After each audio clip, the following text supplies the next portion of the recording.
you want me to continue recording right now on your phone? I would feel bad. Are you okay with I that? am completely. Are you kidding? Shot has gone up. Yeah, because the camera here is wrong. Inflation. So I'd like to take the transition and hand the microphone to Doval Bacall and having speak first about first his career, which he started as a real estate where he built an empire with a couple of properties, hotels and restaurants and stuff, and loved film and became Your Script produced studio and a film competition, the script competition, which is going to tell us about a bit more. Thank you. Thank you, Bruno. I've been friends with Bruno since, I believe, 2018, if I'm not mistaken, right? AFM. Yeah, AFM, yes. Well, my name is Doval Bacall. I am, my background is in real estate, and me and my brothers and my father built an empire that encompasses, we're a 360 type of company. You know, we have office buildings, we have hotels, we have mini malls, we have hotels is our big portion of our portfolio, and we're always expanding onto more avenues. We're in the restaurant business, and that's all gravy and it's a great success, but sometimes in life you have to do what move the needle for you, and also move the needle in the, you know, with your surroundings. I've always been fascinated of films. Films have helped me mature at an early age and watch how someone can screw it all up in 2 hours versus taking 40 years, right? So you learn from these things. And I've always been fascinated of discovering overlooked talent.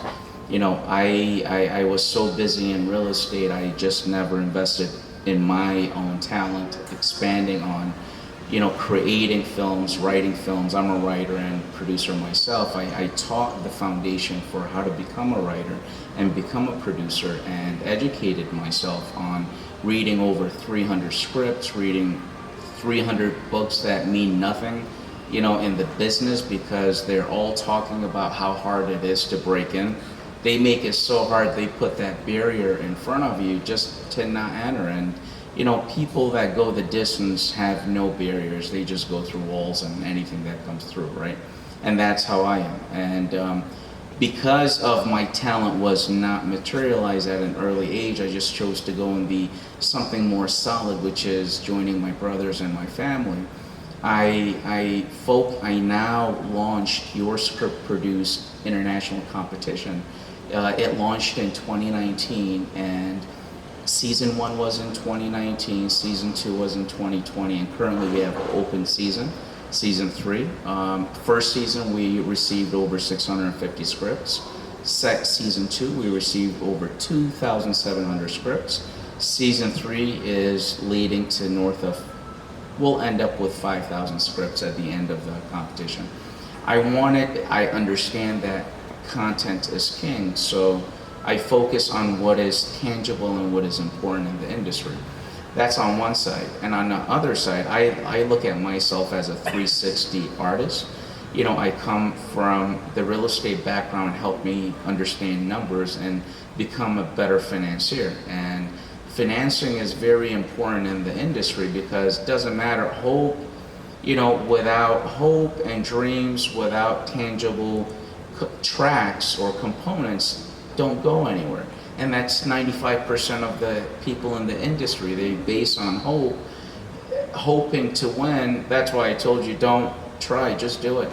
You know, that's what life is all about, is just about doing. And so I put my own money on the line, and currently that international competition turned into a Your Script Produced Studios. I have made partnerships with great veterans in the business, people that mean well, people that care about others, and people that want to do, artists I should say, that want to move the needle and help others. May I add that in his jury he had the Golden Palm winner, Emil Kusturica, was part of his Absolutely. jury, and that's how the traction he found with his idea, which maybe we can explain What's very special about no other festival does that? Well, Or competition. what's very special was I just wanted to give something back to the 95% of artists that are overlooked. I focus on the overlooked and underrepresented talent because that's where the gem is located, not the 1%ers or the 5%ers. So what I did, I said whoever wins is guaranteed to be produced. And how can I guarantee it? I put my money on the line. Originally, we mentioned it's $250,000 to get produced. But truth be told, first season, second season, I have transitioned my company to produce films as low as $1 million, as high as up to $15, $20 million. And packaging, working, my focus is working with the stars of today while developing the stars of tomorrow. Having that mindset, I expanded the brand from Your Script Produced Studios. Now we have Your Music Produced. It's going to be more of a competitive platform versus across America's Got Talent and American Idol, discovering people worldwide. It's going to be a virtual event that's going to have a big prize at the end to guarantee to create an album for the artist. And also I launched Your Script Casting because I want to discover at least one or two individuals, talent, actors, actresses, models, any artist worldwide. They wouldn't have been noticed if I didn't recognize them, and that's what makes it special. And also, lastly, I launched Your Script Management. I launched that for a reason because when Your Script Produced Season 1, we announced the grand prize winner, which was Ted Campbell. It was a heist film, and this is how Hollywood works. No offense to Hollywood, but I mean to the people that work in the industry. The moment that it was announced that Ted Campbell is guaranteed to get produced, with respectfully speaking, Zero Gravity Management signed him on. And that's how it works in the industry. I'm the opposite. I like to see the star before the sizzle, if that makes sense. I don't want to, it's like when you're cooking, you don't want to wait until the person gets popular and then you want to jump on. You want to get in prior to that. So I launched Your Script Management. I said I'm not going to allow other people to manage my artists who I'm investing my money in, and they're not even doing anything else.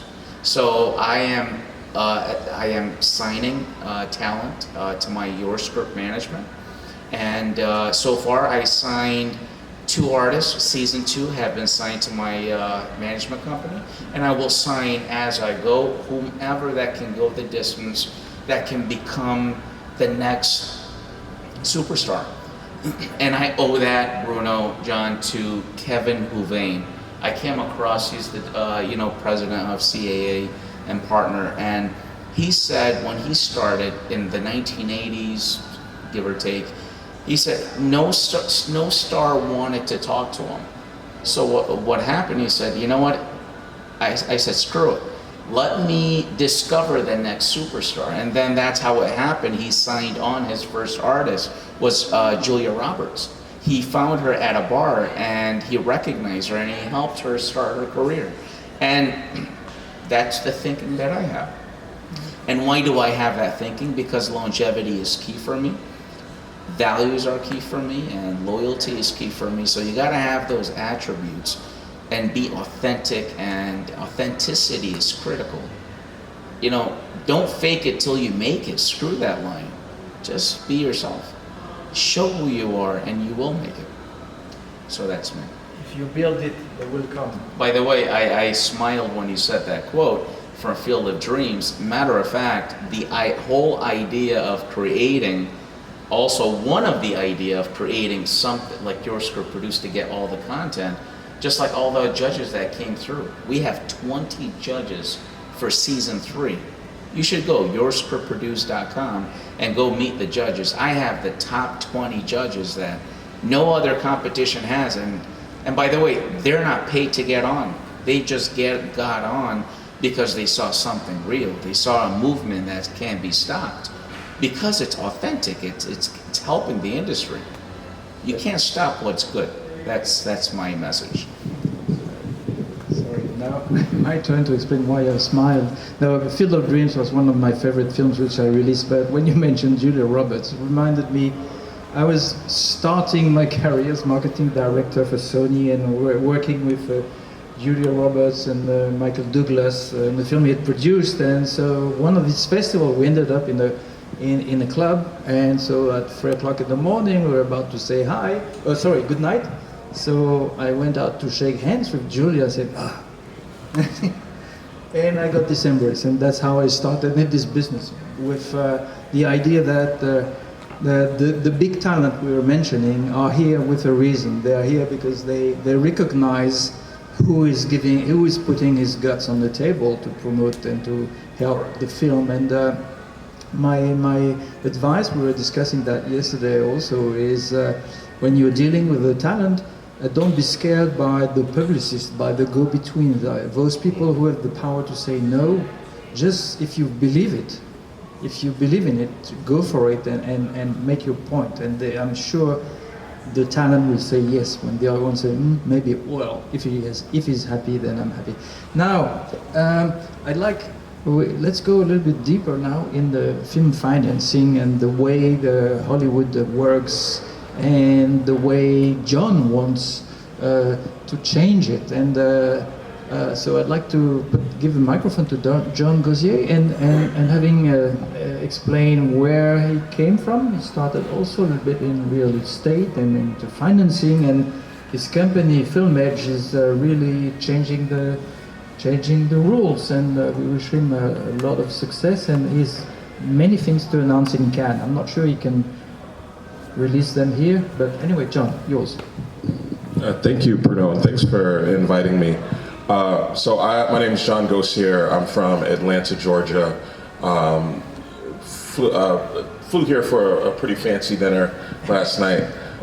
This was an added bonus. But we at FilmHedge, my company, I founded right before the pandemic about 2 years ago, finance film as a tech platform. To give you some background on myself, I started off in the arts. I went to film school, Savannah College of Art and Design, studied filmmaking, and was terrified of coming out of school with, it's a very expensive school, coming out of school with student loans and going into the arts was like, I was like, this is a recipe for disaster. And so I took a bit of a think about what I wanted to do to make money while I kind of explored avenues to actually get a film career going. And long story short, I worked in the entertainment industry, working on film sets, working in music studios, whatever I could do to make money. And it just so happens one of the projects I worked on early on in my career was for a then unknown, seasoned director named Tyler Perry. And that ended up being his first movie, was also my first movie that I got to work on. And then about a year later, after he did a big deal with Lionsgate and TBS, he had several millions of dollars to play with. He reached back out and asked me to become one of the first staff members at Tyler Perry Studios. And so this was back in 2006, maybe. And so I worked with him for 2 years, his first TV show, second movie, second TV show, and then I took a break from the entertainment world. The reason why I took a break was because my other love was tech, and I wanted to get into the tech industry. And if you remember back in 2007, 2008, that's when companies like Twitter, Facebook, lots of other companies were born. And so I took a hard pivot from the entertainment industry to go into tech. I spent the next 10 years building software companies, successfully sold 2 of them, the most recent one to Warner Music. That gave me the time, the freedom, the experience, the confidence to then go back into the film world. And so I started, because I made a little bit of money in that selling the company, and I started to use what I had learned in the tech industry, raising venture capital, structuring deals, etc. And I started to apply that to the film world. And so the first couple of deals I did, as an individual, I started to finance movies, lending, bridge lending, gap lending, putting equity into films. It just so happens the first 3 deals that I did, independent movies that were looking for capital, were executive produced by the Smith family, Will and Jada Smith.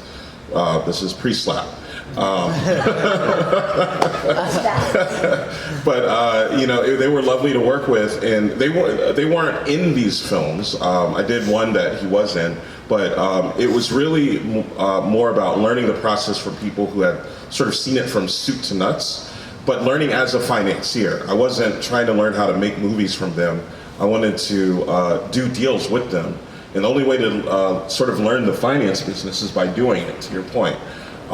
You know, you can read tons of books about film finance, but I promise they're all wrong because every film comes together completely different.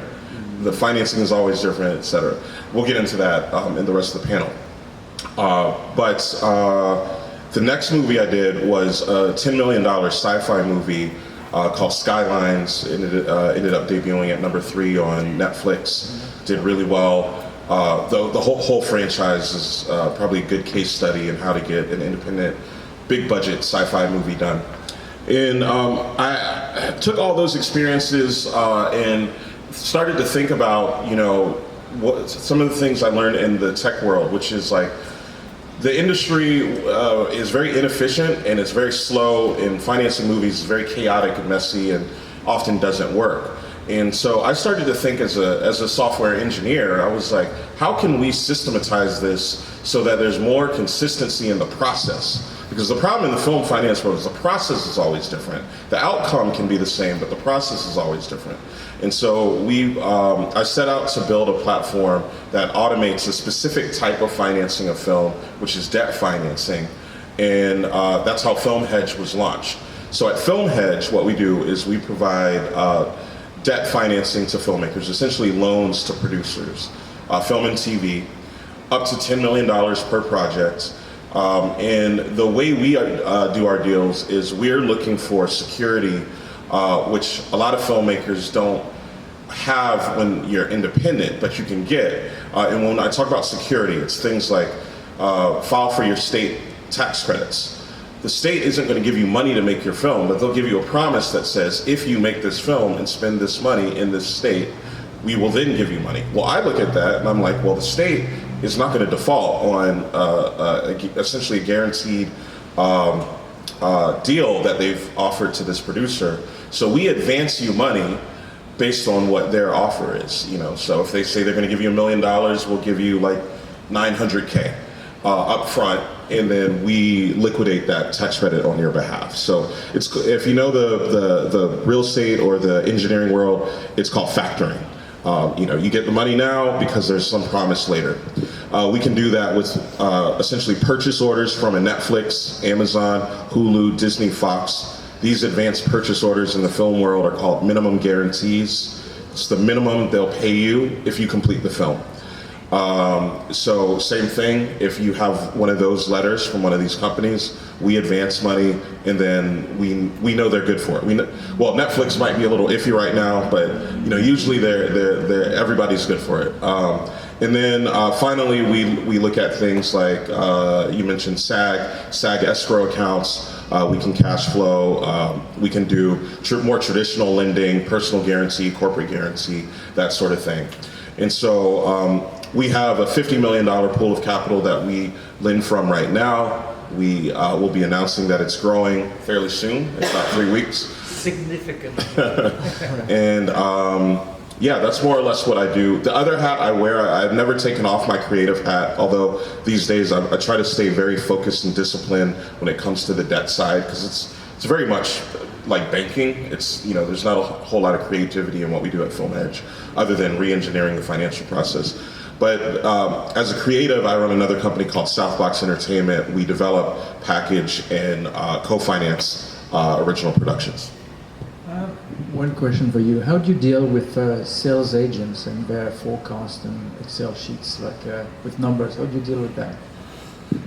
Yeah, so sales agents, if you don't know, are sort of like people in the industry who basically take a film, they break it down into like who's in it, what's about, who traditionally kind of goes to see these kind of movies, and then they look around the world at the theater market and they try to project how much money this film is going to make. Almost like an actuary at an insurance company. They break down all these scenarios and then try to come up with a formula to represent it in a spreadsheet. It used to be that was gold in the film and TV world, particularly in the 70s, 80s, and throughout the 90s. And then towards the late 90s, 2000s, all those models got broken because things started changing. The internet was around, mobile phones were around, the distribution channels for DVDs went from VHS to DVDs. All of this stuff started changing, so all the old models stopped kind of being reliable. And so kind of in the 2000s, I would say they kind of got a bad, they were less reliable. But now I think that's starting to change back the other way, because now everything's streaming, where you can account for things very easily, down to the individual user. And so I think the sales models for us are good. We can lend against those sales forecasts. There was a time where maybe they wouldn't have been as reliable, but I think they are now. Yeah. All right. Doval, maybe you can tell us a little bit about how you deal with the agents. Tell us a little bit more. That's pretty interesting. Unless you want to come back on. I want to touch on something that John said, and minimum guarantees and all these layers disappeared, not because they weren't relevant, because they did not have. If you agree with me, John, the industry did not know how to scale, how to measure such new platform. And I agree with John hands-on, because I focus on projects that are, if it doesn't have star quality or the specific elements that are attached to it, I don't get involved in it, because it's just good math and good outcome. Like it's, you make a good project, but a superstar can't make a shitty content great. You gotta have good content. You gotta. It starts with content, right? So now the industry is coming back to pre-selling minimum guarantees, but to the audience that we're speaking now, I think they need to know that you can't do that on your own. International sales agents, not to make it difficult for you, but I have great contacts and great relationships with international agents, with the main players that greenlight projects, from distributors, from sales agents, from talent themselves, directly or indirectly through their agents. But you must find, if you haven't produced anything, you must find a knowledgeable, skilled, and a producer that gives a damn. I've came across certain talent that they've made a project with a producer, and I asked them what was the budget, and they said the budget was 75. I said, show me the budget, and over half of it went to the producer, believe it or not. So to me, in my eyes, I don't want to lay a dark shade or a dark cloud on that individual, but I just let them know what the right thing should be.